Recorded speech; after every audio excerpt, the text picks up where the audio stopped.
Bonjour, je vous présente le costume du mois de juin 2024.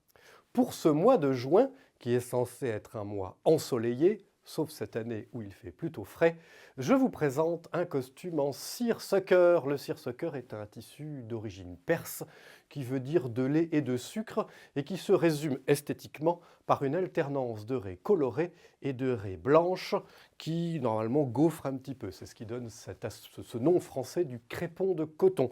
Ce seersucker est un seersucker de coton. Le tissu vient de la maison Solbiati. En général, vous connaissez le seersucker en bleu ciel et blanc. Moi, ce costume, en fait, je l'ai déjà.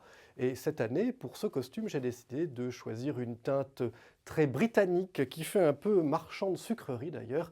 Un seersucker rouge, tendance rose et blanc. J'ai choisi de réaliser ce costume en croisé pour changer un petit peu du veston droit.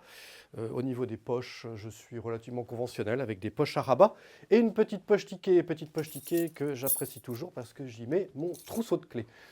Comme le pantalon du mois précédent, on retrouve une pince qui donne une petite esthétique au niveau du devant. Et puis, toujours ce bas à 22,5-23 cm qui permet de tomber parfaitement sur la chaussure. Et pour le coup, la chaussure, ce mois-ci, c'est une Bucks blanc de chez Fairmount, donc vraiment la chaussure typique pour aller avec le costume en seersucker. Ça donne un petit côté américain que j'ai amplifié par le port d'une chemise à gorge et à col boutonné, le button-down, le fameux. Alors, il n'y a pas de poche sur cette chemise, mais je pourrais très bien avoir une poche. Le tissu de la chemise pèse 170 grammes. C'est un twill assez lourd, parce que je trouve que les chemises lourdes tombent quand même beaucoup mieux et beaucoup plus joliment. La veste est doublée de blanc, parce qu'il ne faut pas faire trop compliqué. C'est du coton, donc il y a une petite tendance à voir à travers. Le seersucker a un intérêt, c'est qu'il n'apparaît jamais froissé. Le tissu étant lui-même un peu froissé par construction, les froisses apparaissent beaucoup moins. L'épaule est tout à fait classique, une épaule tailleur.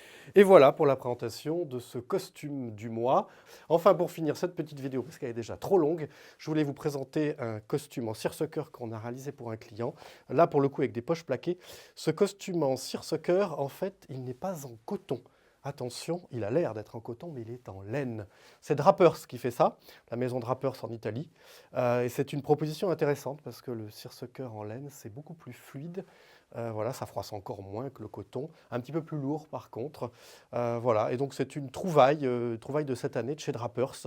Bleu ciel et blanc, mais en laine. Et moi, c'est donc rouge et blanc de chez Solbiati. Solbiati étant la division coton et lin de l'Europiana. J'espère que ce costume vous plaît. Je vais le reboutonner et comme m'a demandé un client hier, mais vous boutonnez les 4 boutons? Eh bien oui, pourquoi pas. On peut éventuellement tout boutonner sur le croisé. Pour vraiment former le carré, on peut laisser ouvert. C'est pas impossible. Ça donne peut-être un aspect un peu plus confortable, non boutonné, mais j'ai toujours l'impression qu'il manque le bouton en fait. Puis dernier petit détail, j'ai fait 2 milanaises ici, parce que j'aime bien moi le croisé, avoir une boutonnière de chaque côté. Voilà, vraiment à l'anglaise. J'espère que ce costume vous a plu et puis au mois prochain.